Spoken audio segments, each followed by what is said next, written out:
Last video of Unit 9, we're starting language. Language is our way of combining words to communicate meaning. Spoken language is built from basic speech sounds, and these are called phonemes.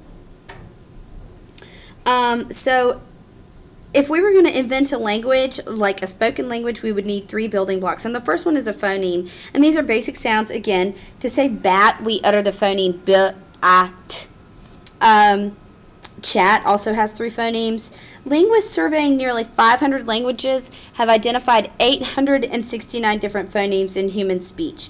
No one language uses all of them. English only uses about 40. Other languages use anywhere from half of that or more to twice of that. And within language, changes in phonemes produce different changes in meaning. So in English, varying the vowel sound between the B and the T creates 12 different meanings, like bait, bat, beat, or beat, bet, bit, bite, boat, boot, bought, bout, and butt. But generally, consonant phonemes carry more information than do vowel phonemes. And the truth of this statement should be evident from this brief demonstration, which I will type out for you later. People who grew up learning only one set of phonemes usually have difficulty pronouncing those of another language. So a native English speaker may smile at a native German speaker's difficulty with the TH sound, but the German speaker smiles back at the problems English speakers have rolling the German R or pronouncing the breathy CH in ICH, and I'm not even going to try it because it'll make fun of me. Elementary units of meaning are called morphemes. And these include prefixes and suffixes. So sounds alone don't make a language. The second building block we need is a morpheme. In English, a few morphemes are also phonemes, like the personal pronoun I, for instance, or the S that indicates a plural. But most morphemes are combinations or 2 or more phonemes. And finally, our new language must have grammar, which is a system of rules that enables us to communicate and understand others. Within grammar, you have semantics, which refers to the rules we use to derive meaning from the morphemes, words, and sentences. And syntax refers to the rules we use to order words into grammatically sensible sentences. In all 6,000 human languages, the grammar is intricately complex. Children's language development moves from simplicity to complexity. Their receptive language abilities mature before their productive language. Beginning at about 4 months, infants enter a babbling stage in which they spontaneously utter various sounds, at first unrelated to the household language. But by about 10 months, a trained ear can identify the language of the household by listening to an infant's babbling. Around the first birthday, most children are going to enter the one-word stage. And by their second birthday, they are uttering two-word sentences. This two-word stage is characterized by what we call telegraphic speech. And this soon leads to their uttering longer phrases. And there seems to be no 3-word stage. And by early elementary school, they understand complex sentences.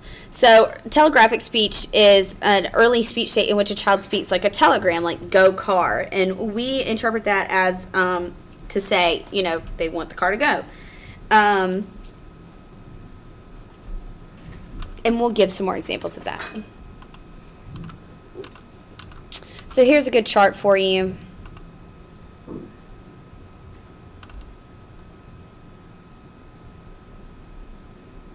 The debate between the behaviorist view that emphasizes learning and the view that each organism comes with innate predisposition surfaces again in theories of language development.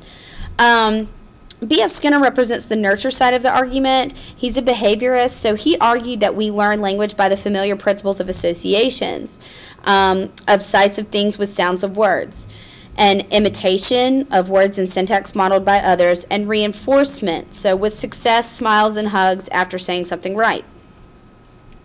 Challenging this claim and representing the nature side of the debate is Chomsky, Noam Chomsky, and he notes that children are biologically prepared to learn words and use grammar.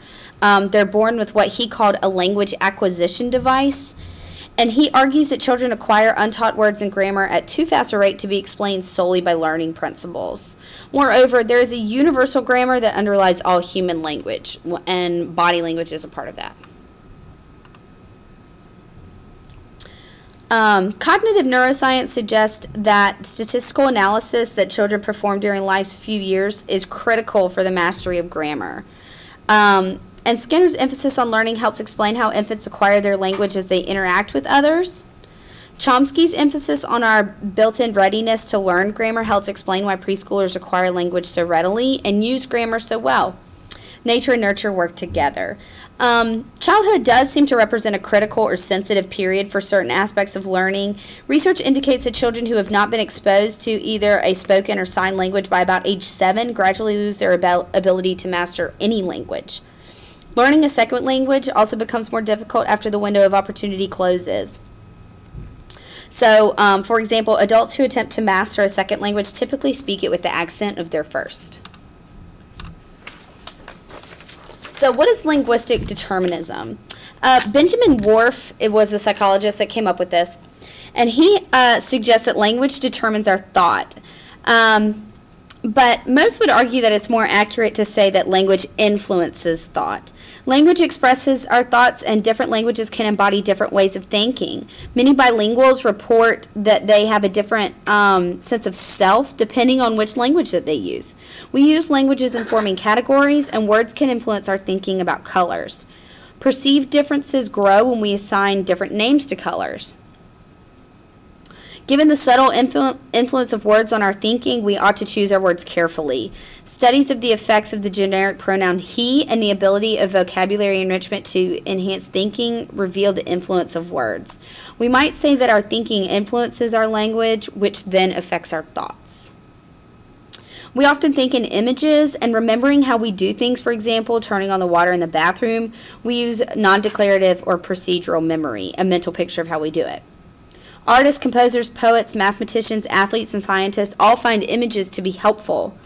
And we've found that thinking in images is especially useful for mentally practicing upcoming events and can actually increase our goals. Research suggests that mental rehearsal can help one to achieve an academic goal as well. And that's it. Thanks, guys.